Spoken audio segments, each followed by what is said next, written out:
జీవితాంతం కలిసి ఉండాలనుకున్నాడు. కానీ వారి ప్రేమకి మధ్యలోనే ఫుల్ స్టాప్ పడింది. దీంతో అప్పటి నుంచి ప్రియుడు ప్రియురాలిపై కసి పెంచుకున్నాడు. ఇంతలోనే ప్రేమోన్మాది రెచ్చిపోయాడు. తనని ప్రేమించాలంటూ యువతిపై కత్తితో దాడికి పాల్పడి హత్య చేశాడు. అనంతరం అతడు గొంతు కోసుకొని ఆత్మహత్య యత్నానికి పాల్పడ్డారు. ఏలూరు జిల్లా సత్రంపాడులో ఈ దారుణం చోటు చేసుకుంది. ముసునూరుకు చెందిన యేసురత్నం అనే యువకుడు ఏలూరు ఎంఆర్సీ కాలనీకి చెందిన జక్కుల రత్నగ్రేస్ గతంలో ప్రేమించుకున్నారు. కొంతకాలం తర్వాత విడిపోయినట్లుగా ప్రాథమిక సమాచారం. ప్రేమించి దూరం కావడాన్ని ప్రియుడు జీర్ణించుకోలేకపోయాడు. దీంతో రత్నంపై కక్ష పెంచుకున్నాడు. అవకాశం కోసం ఎదురు చూశాడు. ఈ క్రమంలోనే ఇవాళ సాయిబాబా మందిరం వద్ద కత్తితో రత్నంని యేసు దాడి చేశారు. ఆ తర్వాత అతడు అదే కత్తితో ఆత్మహత్య యత్నానికి పాల్పడ్డాడు. యువకుడి పరిస్థితి విషమంగా ఉంది. యువకుడిని ఏలూరు ప్రభుత్వ ఆసుపత్రికి తరలించారు.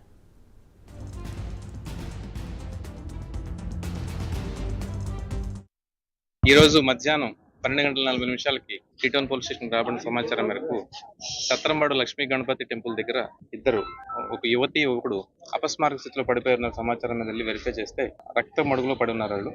వాళ్ళ గురించి వెరిఫై చేస్తే ఇద్దరు ఉన్నారు. దాంట్లో ఒక అతను ఎంఆర్సీ కాలనీ చెందిన అమ్మాయి, ఇంకో అతను వచ్చేప్పటికి ముస్నూరు చెందినటువంటి అతను యేసురత్నం అనే వాళ్ళు ఉన్నారు. రక్త మడుగులో పడిపోయి కొనవపుడుతూ ఉన్నారు.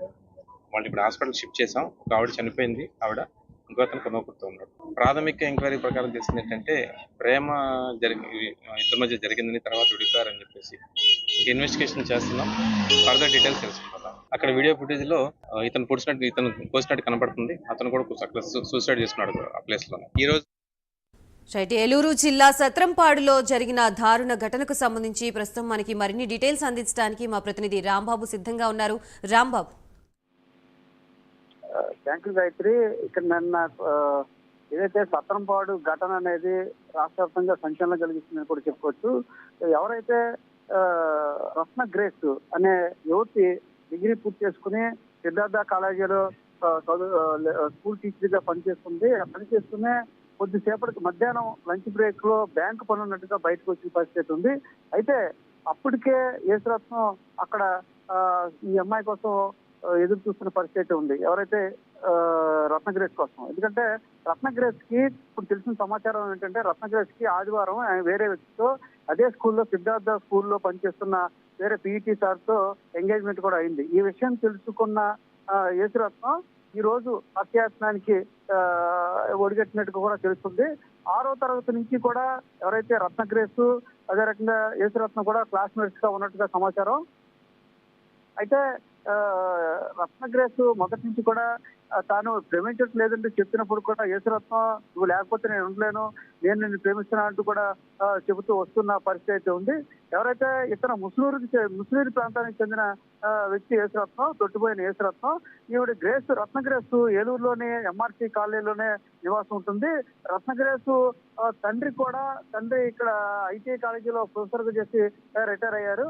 ఈమె డిగ్రీ పూర్తి చేసుకుని స్కూల్లో టీచర్ గా పనిచేస్తుంది. అదే స్కూల్లో సిద్ధార్థ స్కూల్లో పనిచేస్తుంది. అదే స్కూల్లో అదే పీఈటీని కూడా ఇష్టపడి ఆ తల్లిదండ్రులు కుదిర్చిన వివాహం కావడంతో ఇష్టపడి ఎంగేజ్మెంట్ కూడా పోయిన ఆదివారం ఎంగేజ్మెంట్ కూడా జరిగింది. ఈ విషయాలన్నీ కూడా మొదటి నుంచి తెలుసుకున్న యేసురత్నం ఏదో రకంగా ఈమెను హతమార్చాలనే ఉద్దేశంతోనే ఈ దాడికి ఒడిగట్టినట్టుగా కూడా తెలుస్తుంది. మొత్తం మీద ఈమె మధ్యాహ్నం బయటికి స్కూల్ నుంచి బ్యాంకు పని మీద బయటకు రావటం, పక్కకి తీసుకెళ్లి మాట్లాడే పని ఉందని పక్కకి తీసుకెళ్లి నిర్దాక్షిణ్యంగా తన బ్యాగులో తెచ్చుకున్న కత్తితో అదో దారుణంగా ఆమెను హత్య చేయడం జరిగింది. వెంటనే ఫస్ట్ కత్తితో సీసీ ఫుటేజ్ కూడా పోలీసులు సేకరించడం జరిగింది. వెంటనే బ్యాగులోంచి తీసిన కత్తితో ఒక్కసారిగా మెడ మీద వేటు ఆ అమ్మాయి పడిపోగానే రత్నగ్రేస్ పడిపోగానే విశేషణ రకంగా కత్తిపెట్టి నరికేయటం, అనంతరం తాను కూడా కత్తిపెట్టి పేకొస్తున్న పరిస్థితి చోటు చేసుకుంటే వెంటనే ఆమె అరుపులకి అక్కడ పక్కన ఉన్న స్థానికులు వెంటనే స్పందించి పోలీసులు సమాచారం అందించడం, ఆసుపత్రికి తీసుకురావడంతో అప్పటికప్పుడే ఆమె అయితే రత్నగ్రేస్ స్వాతంత్రాన్ని చనిపోయిన పరిస్థితి ఉంది. ఇతనికి పరిస్థితి విషమంగా ఉండడంతో ఏలూరు ప్రభుత్వంతో తీసుకొచ్చిన తర్వాత వైద్య చికిత్స అయితే చేసినప్పటికి కూడా పరిస్థితి విషమంగా ఉండడంతో యేసురత్నాన్ని విజయవాడ ప్రభుత్వ ఆసుపత్రికి అయితే తరలించిన పరిస్థితి అయితే ఉంది. అయితే వీరు ప్రస్తుతం అయితే ఏలూరు రిటర్న్ పోలీస్ స్టేషన్ దగ్గరికి వచ్చి పోలీసులు అయితే వివరాలు అయితే వీళ్ళ దగ్గర నుంచి కూడా సేకరిస్తున్న పరిస్థితి అయితే ఉంది. ఎప్పటి నుంచి కూడా వీళ్ళకి పరిచయం ఉంది, ఎందువల్ల ఇతను చంపాడు, ఏమన్నా ఇంటికి వచ్చాడా లేదా అనే విషయాలన్నీ ఏలూరు 3 టౌన్ పోలీస్ స్టేషన్లో పోలీసులు అయితే వివరాలు అయితే సేకరిస్తున్న పరిస్థితి అయితే ఉంది. ఏదైతే మొదటి నుంచి కూడా చాలా డిసిప్లిన్గా ఉండే పిల్ల ఇలా ఒక్కసారిగా కూడా ఎంగేజ్మెంట్ అయిన తర్వాత కూడా విషయం తెలుసుకుని ఈ యేసురత్నం అనే వ్యక్తి ఇలా దాడి చేయడం అనేది చాలా దారుణం అంటూ కూడా వాళ్ళు కన్నీరు మున్నీరు అవుతున్న పరిస్థితి అయితే ఉంది. మొత్తం ఇది ఈ ఘటన ఏలూరులో ఒకసారిగా సంచలనం కలిగించిందని కూడా చెప్పుకోవచ్చు. 6వ తరగతి నుంచి కూడా ప్రేమిస్తున్నానని వెంటబడుతూ వచ్చిన యేసురత్నం ఇలాంటి ఘటనకు ఒడిగడతాను కూడా ఎవరో భావించలేదంటూ కూడా వీళ్ళంతా కూడా ఆవేదన వ్యక్తం చేస్తూ బాధపడుతున్న పరిస్థితి అయితే ఉంది. Right, thank you for the update Rambabu.